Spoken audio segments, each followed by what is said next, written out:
Well, right now it's to bring in the guy. We gave him the weekend off. He must have had a lot of fun either playing baseball or watching baseball. Mike Cozzi. Good morning, Mike. The weekend off? Yeah. I always have the weekend off. I know, but you had a busy weekend. Didn't you play this weekend? Your team? No, that's done. Now I play during the week. Okay, so you're if not. The rains go away. So you're not a weekend. You're not a weekend warrior then. Negative. All right. Weekend's my time. All right. I meant to ask you the following question all weekend long. Are you ready? Okay, shoot. The Mets hired a new pitching coach. Now, listen. Why couldn't it be me? Don't get me wrong here, okay? I'm not denigrating age or experience, okay? But the pitching coach they hired is 82 years old. And it'd be great to have somebody like that as an advisor. But, boy, in today's baseball world with today's players, I just don't know about that. Well, it's not today's players. I mean, the guy's 82 years old. Do you expect him to be on the flights and in the hotel and up to 11 o'clock at night? Yeah. I mean, come on. I heard that they're trying to get Dwight Gooden to throw a few innings for him, too. It's ridiculous. The Mets are a joke. It's just one of those. It's just one of those things. 82-year-old man is your pitching coach. Come on. And folks, we would joke around a lot, and we make fun of professional athletes. But I don't know if you would like to live where 6 months a year you're always on a plane, you're always getting a hotel room, you're always. I mean, it is a real. I'm not saying it's a grind. I'm not saying it's like working at a factory or working. I'm not saying anything like that. But you have zero personal time, really. People don't understand what being a professional athlete entails. All right. Just for example, let's start at game time on day one. So you play a baseball game at 7 o'clock Monday night. Okay. The game's over, say 10:30. Then you shower up, you do whatever you have to do in the clubhouse, the locker room. And then if you're on the road, then you bust to the hotel. You might get something to eat. By the time you get to sleep, who knows, 1, 2 o'clock in the morning. Then you play 7 o'clock again the next day. You're at the ballpark at 1 o'clock. All right?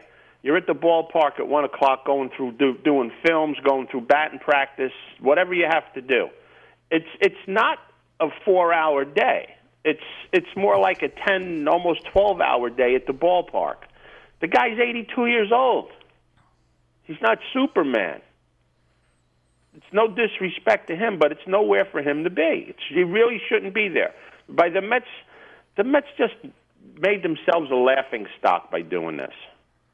I got nothing against the guy, but there's probably about 200,000 other people that are capable of doing the job.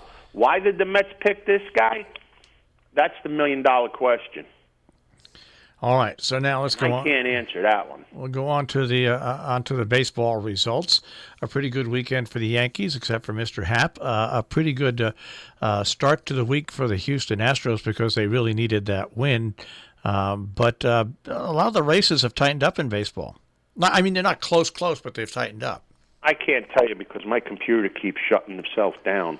But from what I remember, the Yankees set a record for consecutive games with home runs now, some ungodly number, and that was the difference in the first two games against Houston. They hit a couple of home runs, put themselves out in front, and beat Houston.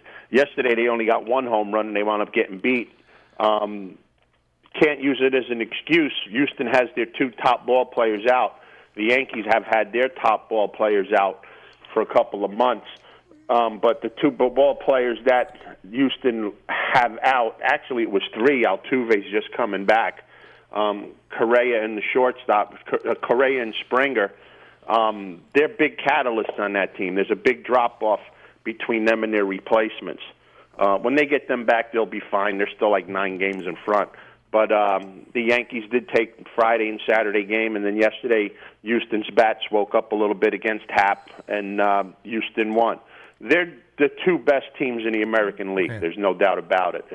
if they don't meet in the championship series, there'll be an upset somewhere. The upsetter could be Minnesota, whoever plays them.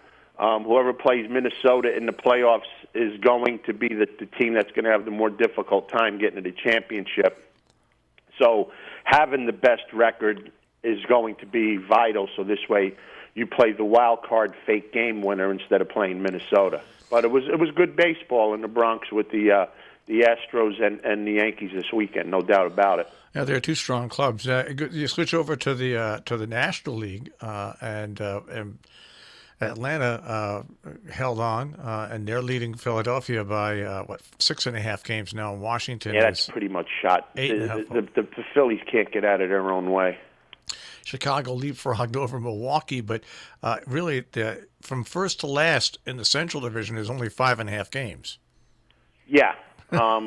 It's a little tighter in there, and it's not because they're all good. No. To their credit, the Reds are starting to play a little bit better. They beat some pretty decent teams this last week, and the Pirates, they're starting to turn it around again. They hit the skids for a while. That's going to be a division that's going to go down to September to see who wins that one.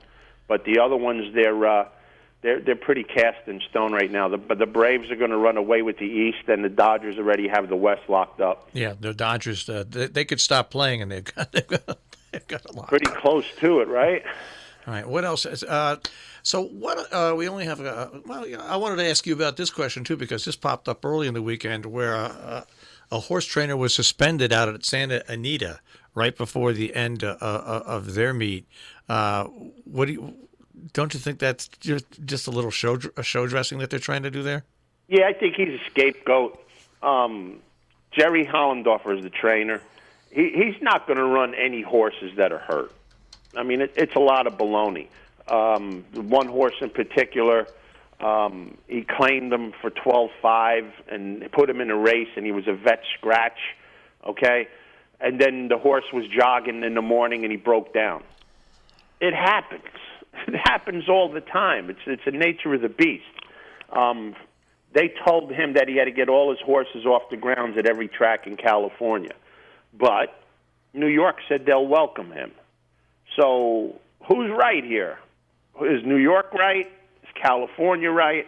I think somewhere in the middle is the truth. It's an unfortunate thing when horses break down. But, you know, you're going to hear it time and time again.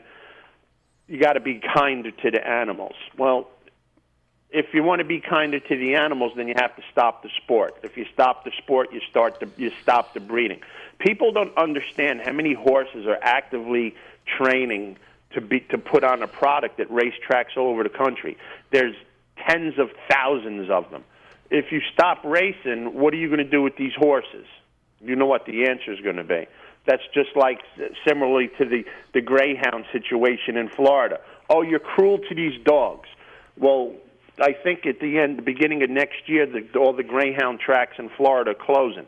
What do you think is going to happen to these dogs, people? Hopefully they'll be adopted. It's not all going to be adopted. You know what's going to happen to them. So isn't it better that they race because the dogs and the horses are taken care of better than some people? Even the lowest level claiming horses are taken care better than some people. There's some people living on the streets in California that don't eat twice a day and get bathed every day and groomed out. These horses do.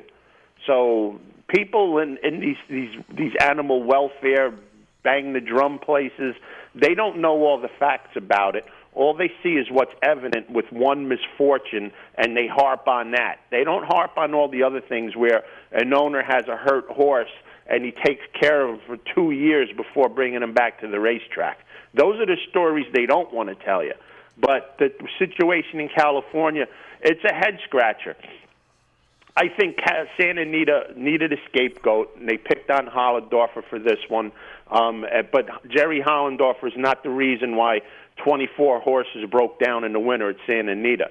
Santa Anita doesn't want to come out and say, like I said, the amount of rain that they got this year was absolutely abnormal. Their track couldn't handle it.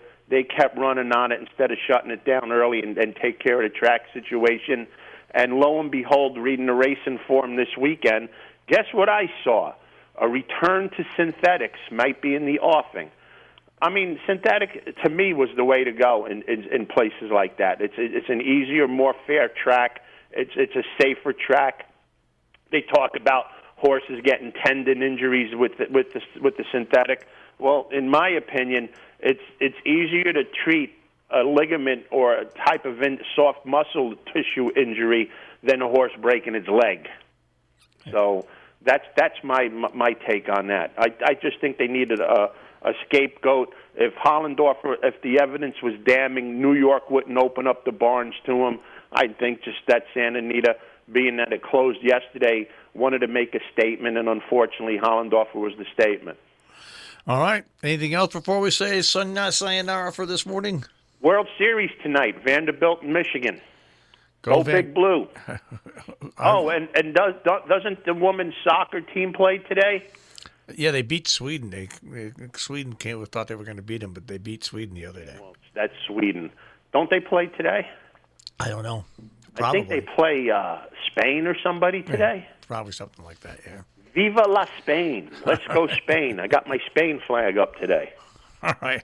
Well, you'll have a lot of Spainin to do if they lose tomorrow. I'll speak to you tomorrow. Have a great day, guys. Take care, Mike.